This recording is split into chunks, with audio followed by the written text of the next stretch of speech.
today we are doing final whistle out of our usual set, and I'm alongside Jared today. Yoga and Joel will join us next week on the set in the studio. But today we are doing it at the St. Christopher's School, seeing the Kito Cup organized by the Green Sport African fraternity. And of course these guys are doing a wonderful job behind us here. Young people playing football. But of course, as we see Kito Cup, let's also talk about the English Premier League. Southampton versus Chelsea at the St. Mary's. Chelsea have been kidogo leo wanashinda, kesho wanapigwa, last like week karibu wapigwe na West Ham United at home after kupigwa na Tottenham Hotspur. Exactly. So against Southampton, which is also struggling. How do you see this game? Southampton, first things first, they gave Arsenal a run for their money. Yeah, we almost drew with them. Actually, they came from behind. So on the other hand, we have Chelsea. Chelsea actually survived a scare from West Ham the last time they were out. So going into this fixture, this is a tricky game. The odds favor Chelsea to win this game, but after what I saw against West Ham, I'm somehow pessimistic about it all. So yeah, I'd like to give Chelsea a win, but then again, it's Southampton. They're struggling, so you never just write them off. So for me, kidogo I'm tilting on Chelsea winning, but Southampton may just cause a havoc. Chelsea have disappointed us in the last 2 weeks against Spurs. They lost 3-1. They drew 1-1 against West Ham. West Ham United at Stamford Bridge. So for me as a Chelsea fan, I think this should be the time that Antonio Conte the boys should just come out and play for the shot and get a win. Because tumekuwa around 55, 56, 57 points hapo, tumekata kutoka. So I think it's high time that Chelsea watches vizuri this weekend at St. Mary's and get a result. For me, I'll go for a Chelsea win. But let's talk about Tottenham Hotspur versus Manchester City. City have lost in the last 3 games they've played. Manchester United, Liverpool beat them home and away in the Champions League. Against Spurs, that's also looking for playing in the Champions League to leapfrog Liverpool. This one should be a game to sit down for. Yeah, this is a must-watch game, if I might call it. So going into this fixture, Guardiola was beaten by Liverpool home and away. Actually, he embarrassed Guardiola. Yeah, so I think he would want to turn his fortunes around. But then again, we are talking about Tottenham. Tottenham is not a team you just walk over. Ilipiga Chelsea juice, exactly 3-1. Yeah, so going into this fixture, this is a tricky fixture. So if Guardiola is not just careful enough, he might just end up losing. How does a coach react from losing 3 games in a row and playing another big team like Tottenham Hotspur that has also been enjoying good run of form? That's why I'm saying this is a very tricky form, and I'm sure even the players themselves, I think they're feeling a little bit belittled. Yeah, because this is Liverpool. In the league, they beat them 4-3. Champions League, they met 3-0 at Anfield, then 2-1 at Etihad. Yeah, so I think their morale right now is kidogo shaky. So can Spurs get a result? Yeah, for me, yeah, if Spurs just go out there and do their thing, they'll get a result. But then again, if Guardiola wins this match, he walks away with a trophy. Yeah, so I think he'll try and push it, but that's it for me. He's no longer at So call Spurs versus Manchester City. I think Spurs will win.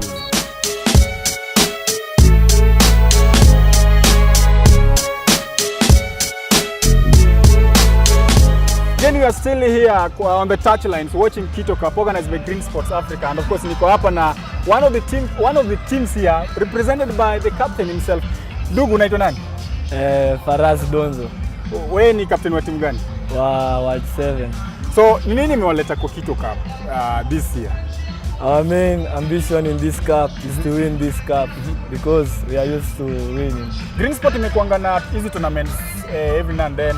I think a couple of years walikuwa na Gold Cup, Platinum Cup. You participate before? Yeah, we have already participated. Na kushinda ama kushindwa? Tumeshinda Platinum na Urban Cup. So experience iko aje in terms of mkikuja kwa hizi tournaments kama hizi zimekuwa organized na Green Sports? Experience zimekuwaje?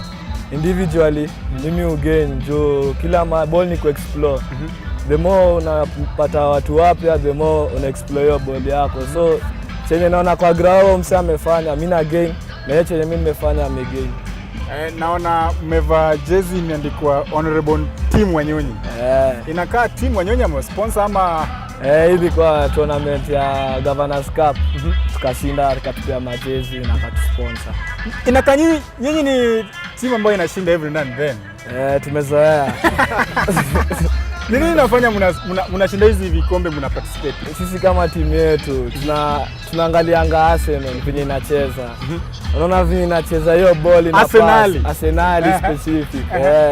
Hiyo hard work yao venye wana implement kwa ground hadi ndio sisi tuna implement kwa ground. Na nyinyi mnashinda, Arsenal wenyewe washindangi every now and then. Kwa nini naona napata disconnect kidogo? Arsenal kidogo washindi, nyinyi mnashinda vikombe. Najua sisi yetu tuko sure kwa chenye tunafanya ground.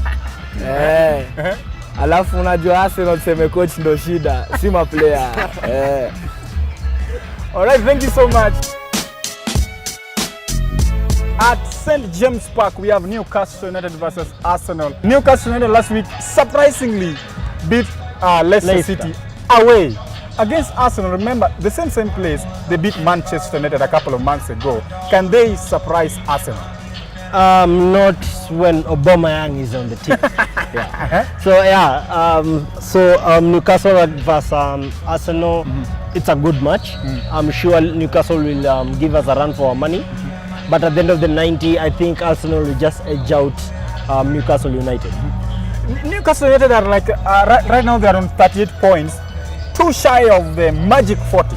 And we've seen them play against Chelsea. They played so well. They played against Leicester City, former champions, played so well, got a result. Manchester United, they beat Manchester United at the St. James Park. What makes you think they can't beat Arsenal with that kind of run of form? Because this is Arsenal, this is not Leicester Which City. Has been pathetic all throughout this season. No. Compared to Chelsea and other teams, Arsenal is not pathetic. Because if you look at our last 5 fixtures, we've been winning. Yeah, we are on a winning streak. So with Aubameyang on the team, we are scoring goals, we are creating chances. Ramsey is scoring. Last time out, he scored an incredible goal against CSKA Moscow. I forgot to mention that last time we were on final whistle.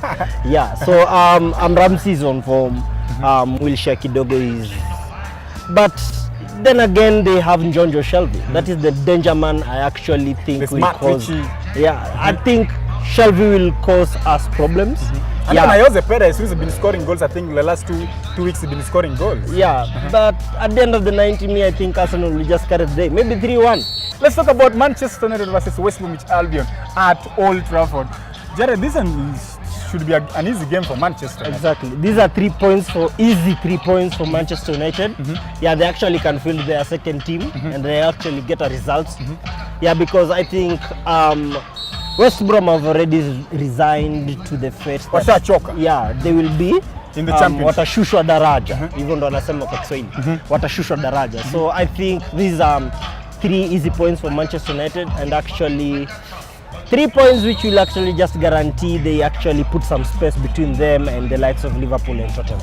So this one should be an easy game for Manchester United. Easy game for Manchester United. Even me as a Chelsea fan, I have nothing much to say about this game, because having seen Manchester United against Manchester City last week, it was a cracker of a game in the second half. I don't know what Jose Mourinho did in the second half to score 3 goals and get 3. Company, I'm telling you.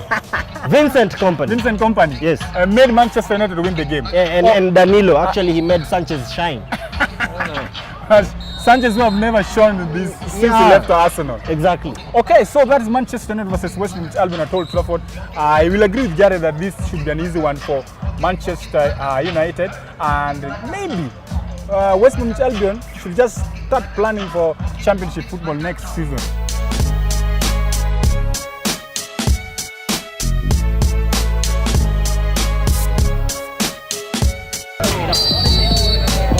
On the sidelines, we are at the St. Christopher's Academy, and we are watching Kito Cup organized by Green Sport Africa. And alongside me now, I have Kasim. Kasim, why did you guys come up with Kito?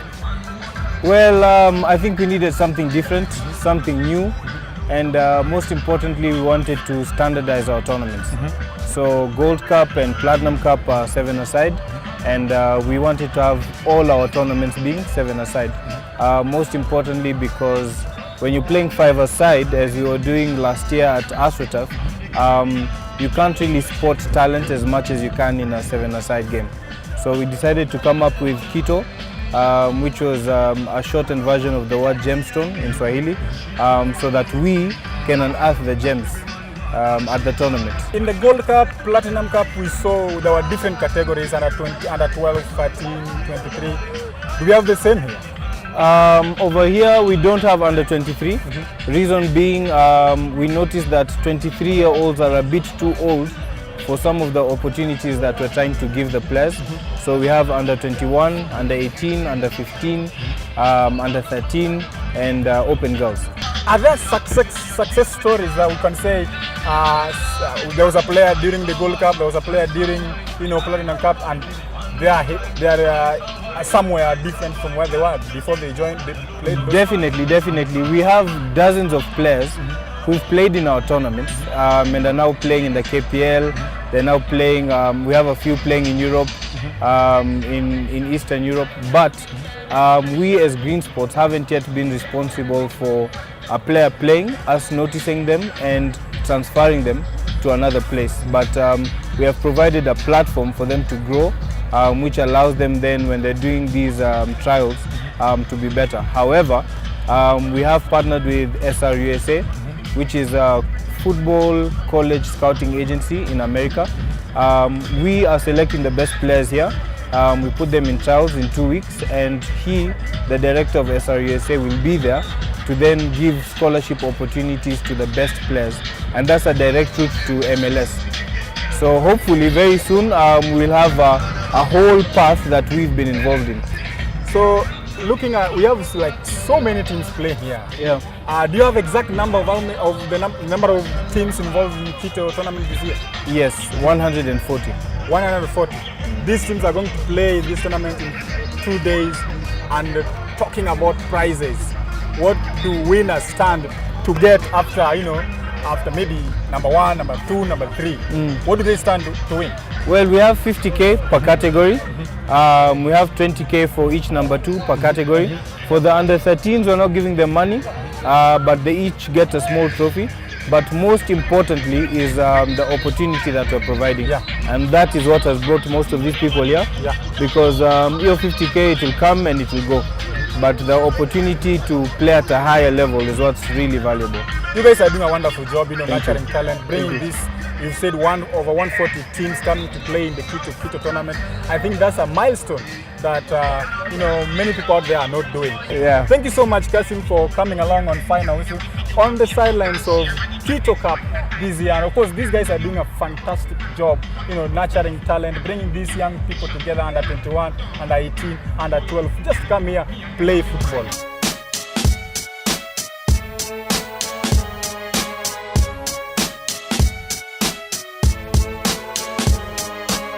So, as you can see behind us, we're still watching Kito tournament organized by Green Sports Africa, and of course, just as we were enjoying this, the UEFA Champions League draw just took place there just a moment ago. Liverpool versus Roma. The underdogs meet between themselves. Now, who is now the underdog between these two sides? The scale will favor Liverpool to some extent because they have the squad depth, the way the players are playing. If you take a look, jump to the other side and take a look at AS Roma. AS Roma are not that established team, but what they pull against Barcelona, that actually shows the quality the team has. Now that Roma, beat Barcelona, anything is possible in the world of football. You can never write Roma off. You can never write Liverpool off after beating Manchester City 3-0 at home, 2-0 away. Roma beating Barcelona 3-0 at home should even worry Liverpool the most. But now let's talk about the biggest of them in the semi-finals. It is Real Madrid versus Bayern Munich, or should I say Bayern Munich versus Real Madrid, setting at home at Allianz Arena. Scale-wise, iko side gani? That was the final I was anticipating. But it won't happen now. Now it's happening at the semi-final stage. So I'm going into this fixture. I think what Real Madrid needs to actually take keen, like they should base all their efforts in is behind, let's say, on the other side of the post. So going into this fixture, we know Bayern Munich, they have the likes of Akina Müller, Lewandowski, they have Thiago Alcantara. They need to worry their wide wing backs. Yeah, so we have Marcelo and we have Carvajal. Those guys are short. But if you compare them with Akina Lewandowski and Müller, Wagner, they actually have a problem there. So now, if you look at that, these two matches, semi-finals, Liverpool versus Roma, 2 legs, and of course Bayern Munich versus Real Madrid, 2 legs. Finally, instinctively, who do you think is going to be in the finals now?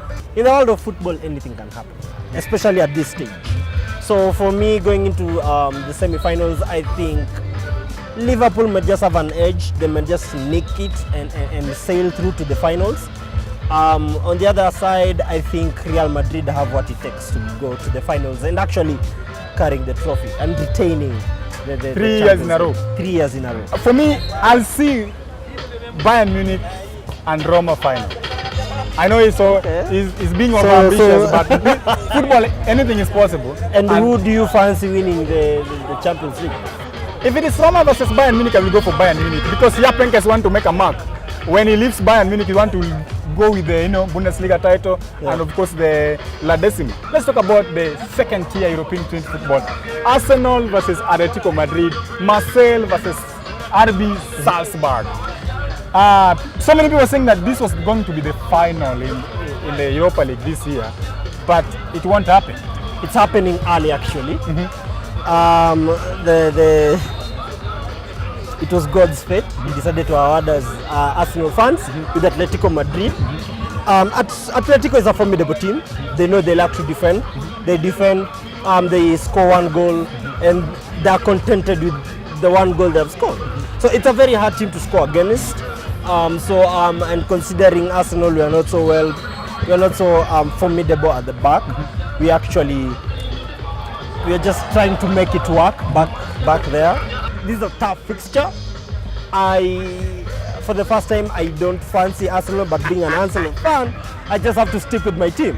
The problem and think something might happen. For me, I don't support Arsenal, neither am I planning to do so anytime soon, but I think this fixture seems easy for Arsenal. They can win 3-0, 4-1, and then maybe if they can afford to lose 1-0 at the Wanda Metropolitano, they will go to the finals. And I think Arsenal will be the finals. With Marseille versus Salzburg, for me, I'll go with Marseille all day long. I watched their game against Leipzig, and they were playing so fantastic football. Yeah. So guys, that is what we've been doing here. Champions League draw came out, and it got us when we were watching Kito tournament that has been organized by Green Sport Africa. You can see another goal has been scored the other side. It is just football. This pitch, that pitch, football galore. Different teams meeting here just to participate in the Kito tournament organized by Green Sport Africa. For us, from this side, and of course, until next time on Final, which is set next week, I'm Kwanya.